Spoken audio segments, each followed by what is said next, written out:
ভাই আমি যখন গেমস খেলি আমার ফোনটা গরম হয়ে যায় এবং স্লো কাজ করে, এর কোনো সমাধান আছে?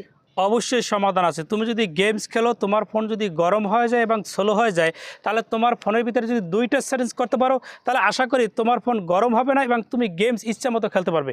সেই গুরুত্বপূর্ণ দুইটা সেটিংস কীভাবে করতে হয় মোবাইল স্ক্রিনে দিয়ে লক্ষ্য করুন, তাহলে কাজটা আপনারা সহজে বুঝতে পারবেন। শুরুতেই আপনারা প্লে স্টোরকে ওপেন করবেন, এরপর উপরে যে প্রোফাইল পিকচার এখানে ট্যাপ দিবেন। এবার নিচে দেখেন সেটিংস, এই সেটিংসে ট্যাপ দিয়ে দেবেন। ট্যাপ দেওয়ার পর উপরে দেখেন জেনারেল অপশন, এখানে একবার ক্লিক করবেন। ক্লিক করার পর একটু নিচের দিকে যাবেন, যার পর দেখতে পাচ্ছেন নেটওয়ার্ক প্রিফারেন্স একটা অপশন দেখতে পাচ্ছেন, এখানে একবার ক্লিক করে দেবেন। ক্লিক করে দেখেন অটো আপডেট অ্যাপস, এখানে একবার ট্যাপ দিবেন। এবার শেষে দেখতে পাচ্ছেন ডন্ট অটো আপডেট অ্যাপস, এটাকে আপনি সিলেক্ট করে দেবেন। এরপর হলো 2 নম্বর সেটিংস, আপনাদের ফোনে যে সেটিংস রয়েছে এই সেটিংসটা জাস্ট ওপেন করবেন।